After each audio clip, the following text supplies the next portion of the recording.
முருக பக்தர்களுக்கு வேண்டியது நிறைவேற கார்த்திகை மாதம் வெற்றிவேல் முருகனுக்கு அரோகரா. இந்த முருகப்பெருமான் கார்த்திகை பெண்களால் வளர்க்கப்பட்டதால் இந்த கார்த்திகை நட்சத்திரத்தை நாம் விமர்சனமாக கொண்டாடுகிறோம். அன்று விரதம் இருப்பதும் சிறப்பானது. தீபம் ஏற்றி வெங்கை மரத்தில் வேல் செய்து வைத்து வணங்குவதும் நல்ல யோகத்தை ஏற்படுத்தும்.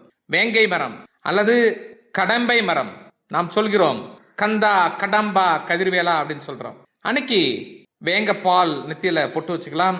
மூங்கில் அரிசி கீழே கொஞ்சம் 2 ஸ்பூன் வச்சு அதன் மீது தீபம் ஏற்றப்படலாம். முருகனுக்கு நல்ல கணவர் கிட்டும், கல்வி ஆயுள் அதிகரிக்கும், கண்டிப்பாக குழந்தை பாக்கியம் கிட்டும்.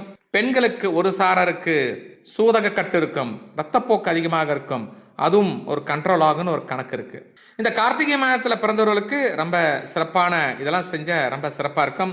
இந்த செவ்வாயும் சுக்கிரன் சேர்ந்திருந்தாலும் சரி, செவ்வாயும் சூரியனும் சேர்ந்திருந்தாலும் சரி, இதை செய்யும் பொழுது இன்னும் வளர்ச்சியை அதிகரிக்கும். அன்று இறைவனுக்கு தாமரை பூ வைத்து வணங்கலாம், கடம்பை பூ வைத்து வணங்கலாம்.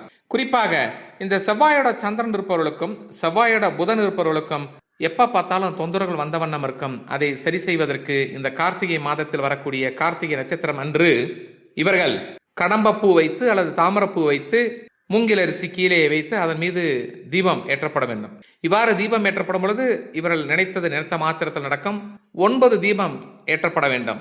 8 திசைக்கும் 8 தீபம், நடுவில் ஒரு தீபம் கிழக்கு பார்த்து இருக்கப்பட வேண்டும். இவ்வாறு செய்யப்பட்டால் முருக பக்தர்களுக்கு நினைத்தது நிறைவேறும். இந்த கார்த்திகை மாதத்தில் கார்த்திகை நட்சத்திரத்தன்று. அன்புடன் டாக்டர் AS மகாஸ்ராஜன், மாவ சிவ.